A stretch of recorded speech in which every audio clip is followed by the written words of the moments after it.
ಇವತ್ತಿಗೆ 6ನೇ ದಿನ ಇರಾನ್ ಮತ್ತು ಇಸ್ರೇಲ್ ನಡುವೆ ನಡೀತಾ ಇರುವಂತ ಯುದ್ಧ ಶುರುವಾಗಿರುವಂತದ್ದು ಪರಮಾಣು ಅಸ್ತ್ರವನ್ನ ಯಾಕೆ ಹೊಂದುತ್ತೆ ಇರಾನ್ ಅನ್ನುವಂತ ಕಾರಣಕ್ಕೋಸ್ಕರ. ಬಟ್ ಅದರ ಹಿನ್ನೆಲೆ ಬೇರೆ ಬೇರೆ ಇದೆ, ಧರ್ಮದ ವಿಚಾರದಲ್ಲೂ ಕೂಡ ಇದೆ, ಖಮೇನಿ ಆಡ್ತಾ ಇರುವಂತ ರೀತಿಗೂ ಕೂಡ ಇದೆ. ಇಲ್ಲದೆ ಇದ್ದಿದ್ರೆ ಬೇರೆ ರಾಷ್ಟ್ರಗಳು ಇಸ್ರೇಲ್ಗೆ ಸಪೋರ್ಟ್ ಮಾಡುವಂತ ಪರಿಸ್ಥಿತಿ ಈಗ ಇರ್ತಾ ಇರಲಿಲ್ಲ. ಕಾರಣ ಇರಾನ್ ನಡ್ಕೊಂಡಿದ್ದೇ ಹಾಗೆ, ಆ ಖಮೇನಿ ನಡ್ಕೊಂಡಿದ್ದೇ ಹಾಗೆ.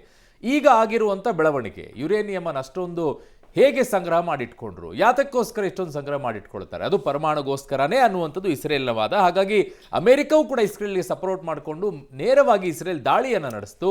ಇವತ್ತು 6ನೇ ದಿನ. ಈಗ ಹೇಳ್ತಾ ಇರುವಂಥದ್ದು ಖಮೇನಿಯನ್ನ ಕೊಡಿ ಸಾಕು, ನಮಗೆ ಅಲ್ಲಿಗೆ ನಿಲ್ಲಿಸ್ತೀವಿ ನಾವು ಅಂತ ಹೇಳಿ. ಸೊ 6ನೇ ದಿನಕ್ಕೆ ಇಸ್ರೇಲ್ ಇರಾನ್ ಸಂಘರ್ಷ ಜೋರಾಗ್ತಾ ಇದೆ. ಇಸ್ರೇಲ್ ಮೇಲೆ ಇರಾನ್ನಿಂದ ಕ್ಷಿಪಣಿ ದಾಳಿ ಜೋರಾಗ್ತಾ ಇದೆ. ಟೆಲ್ ಅವೀವ್ನಲ್ಲಿ ಫತಾ 1 ಕ್ಷಿಪಣಿಯನ್ನ ದಾಳಿಯನ್ನ ಮಾಡ್ತಾ ಇದ್ದಾರೆ. ತೈಲ ಸಂಗ್ರಹಗಾರ ಸೇನಾ ಕಮಾಂಡರ್ನ ಟಾರ್ಗೆಟ್ ಮಾಡಿದ್ದಾರೆ. ಉತ್ತರ ಇಸ್ರೇಲ್ನಲ್ಲಿ ಮೊಳಗ್ತಾ ಇವೆ ಸೈರನ್ಗಳು.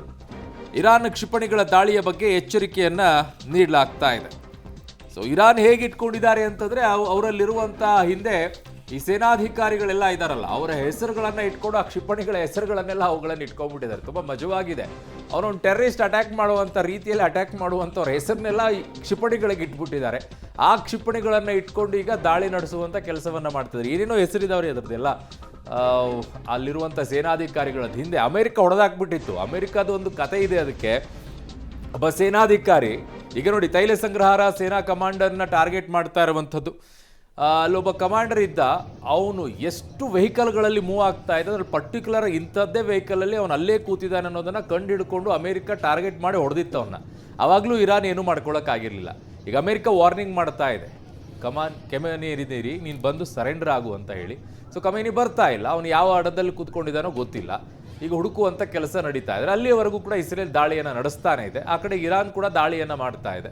ಬಟ್ ಒಂದು ರೀತಿಯಾಗಿ ಇಸ್ರೇಲ್ಗೆ ರಕ್ಷಾ ಕವಚ ಇದೆ, ಅದನ್ನು ಕೂಡ ಭೇದಿಸಿ ಒಂದಿಷ್ಟು ಕ್ಷಿಪಣಿಗಳು ದಾಳಿಯನ್ನು ಮಾಡ್ತಾ ಇವೆ. ಒಂದಿಷ್ಟು ಸಮಸ್ಯೆಗಳಂತೂ ಟೆಲ್ ಅವೀವ್ನಲ್ಲಿ ಇಸ್ರೇಲ್ಗೆ ಆಗ್ತಾ ಇದೆ. ಅನುಭವಿಸಲೇಬೇಕಾಗತ್ತೆ, ಬೇರೆ ಏನೂ ದಾರಿ ಇಲ್ಲ. ಆಮೇಲೆ ಇಸ್ರೇಲ್ಗೆ ಏನು ಅವಶ್ಯಕತೆ ಇದೆ ಹೇಳಿ? ಅದು ಪರಮಾಣು ಅಸ್ತ್ರವನ್ನು ಹೊಂದ್ಕೊಳ್ಳುತ್ತೆ ಬಿಡಿ ಅಂತ ಹೇಳಿ. ಬಟ್ ಯಾಕೆ ಇಸ್ರೇಲು ಅಂತಂದರೆ, ಇಸ್ರೇಲ್ನ ಸುತ್ತಮುತ್ತಲಿರುವಂಥದ್ದು ಎಲ್ಲ ಮುಸ್ಲಿಂ ಕಂಟ್ರಿಗಳೇ ಇರೋದು.